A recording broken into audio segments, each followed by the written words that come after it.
tardes, compañeros. El laboratorio de ingeniería electrónica, la práctica 4, en este caso es la que vamos a ver. Diseño de un amplificador emisor común. Mi matrícula 1768176 con el ingeniero Edgar Alejandro Pérez Castillo, de la hora M2, brigada 611, para la entrega de las prácticas el 13 de noviembre del 2020.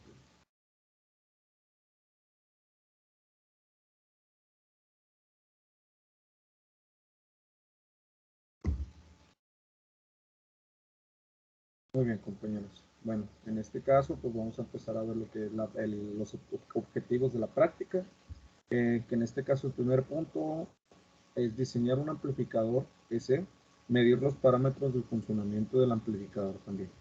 ¿Cuál es el listado y el material del equipo que vamos a utilizar? Bueno, pues vamos a utilizar un osciloscopio, una microcomputadora 386, una fuente de poder, un generador de funciones, un transistor 2N3904, una resistencia de 22 kiloohms, una resistencia de 120 kiloohms, dos resistencias de 10 kiloohms, una resistencia de 1.2 kiloohms, una resistencia de 330 ohms, dos capacitores de 47-50 volts y un capacitor de 100 a 50 volts. Es el siguiente material que vamos a utilizar para esta práctica. Aquí podemos ver el ejemplo del circuito experimental, que en este caso es el del amplificador emisor común. Aquí tenemos el ejemplo, ¿verdad?, de las resistencias, de la fuente, del generador, de lo que se le tiene que conectar en el circuito, ¿verdad? Vamos con los pasos de la práctica. El primer paso, compañeros, menciona que tenemos que seleccionar el valor de la resistencia en el colector RC, ¿verdad? Aquí ya tengo yo la práctica hecha, la práctica 4, ¿verdad? En este caso, pues aquí ya se pusieron las resistencias que tenemos que poner en el circuito, el diodo que tenemos que poner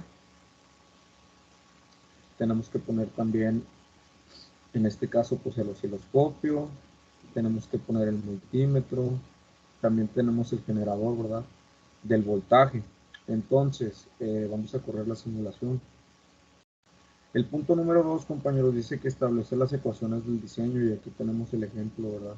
Cómo es que tenemos que sustituir los valores en las primeras tres ecuaciones. Entonces, vamos aquí en el circuito, simular ahora sí el circuito, y pues aquí ya podemos verlo, ¿verdad? Que en este caso, si nos vamos aquí donde está el multímetro, primeramente nos arroja un voltaje de 950 milivolts. Esa es la lectura que nos está tomando hasta ahorita el circuito. En el amperaje tenemos 190.994 amperes, ¿verdad?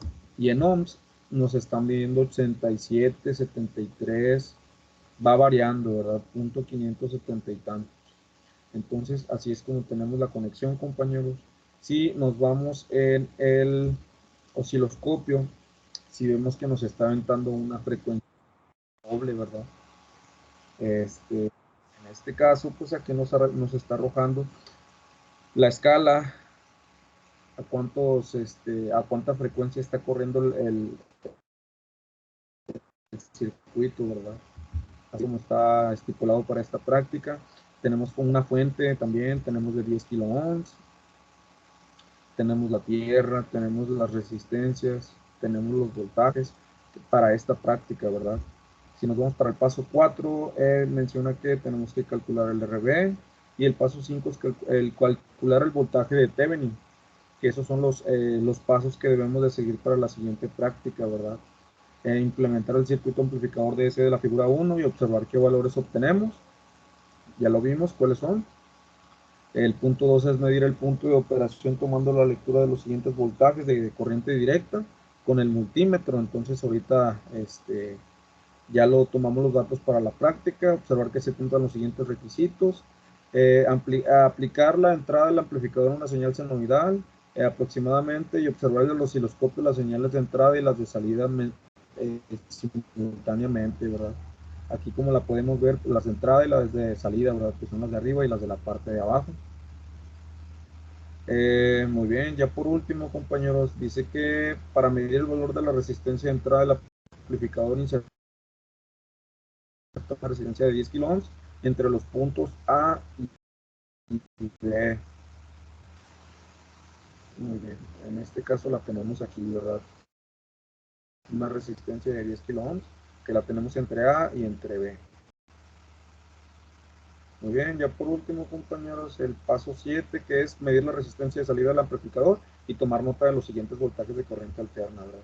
Entonces, pues ya vimos cuáles son las ondas senoidales que nos está arrojando, las lecturas que nos está marcando en el amperaje, ¿verdad? En los milivolts, y también la frecuencia que tenemos, ¿verdad? Que en este caso es de 5 kHz, y cómo queremos que se represente la onda senoidal, ¿verdad? Entonces, de mi parte es todo para esta práctica, compañeros. Gracias.